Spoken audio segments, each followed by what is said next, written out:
पाकिस्तान में load shedding के जिन की वापसी।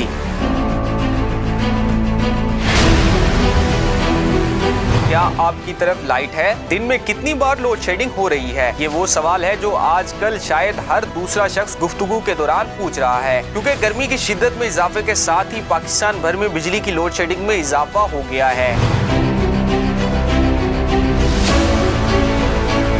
पाकिस्तान के बेशतर इलाके इस बर्ष शदीद गर्मी की लपेट में हैं। गर्मी की इस शिद्दत में बिजली की लोड शेडिंग में अचानक इजाफे ने इन्हें मजीद परेशान कर रखा है। तो सवाल ये है कि पाकिस्तान में लोड शेडिंग की वजूहात क्या हैं? वफाकी वजीर तवानाई खुर्रम दस्तगीर का एक प्रेस कॉन्फ्रेंस में बिजली के इस हालिया बहरान की वजूहात बताते हुए कहना था कि इस वक्त लोड शेडिंग की दो बुनियादी वजूहात ईंधन की अदम दस्तियाबी और तकनीकी खराबियाँ हैं। पाकिस्तान में इस वक्त जो बिजली की कमी है और उसकी दो वजूहात। पहली वजह यह है कि ईंधन ना होने की वजह से, ईंधन की अदम दस्तयाबी के बायस बिजली बनाने की सलाहियत बंद पड़ी। इनका कहना था कि ईंधन की अदम दस्तयाबी के बायस 5739 मेगावाट बिजली बनाने की सलाहियत इस्तेमाल नहीं हो रही, जबकि 2156 मेगावाट बिजली तकनीकी खराबियों की वजह से पैदा नहीं हो रही।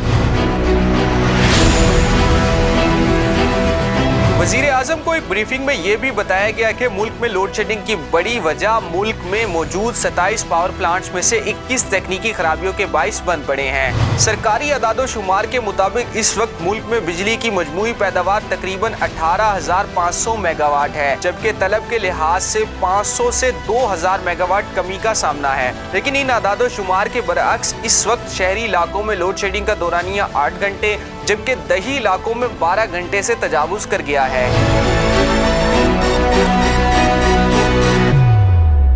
दूसरी तरफ बिजली की लोड शेडिंग पर तवानाई के शोबे के माहिरीन का कहना है कि मुल्क में असल मसला मैनेजमेंट का है, जिसमें बेहतरी की जरूरत है। मुल्क में चंद पावर प्लांट्स महंगे लगे हैं और कोरोना वबा के बाद तेल की बढ़ती कीमतें और तेल की सप्लाई मुतासिर होने से कुछ पावर प्लांट्स बंद हो गए। अगर इन मसाइल को बेहतर अंदाज में मैनेज कर लिया जाता है तो लोड शेडिंग का मसला दिनों में हल हो सकता है।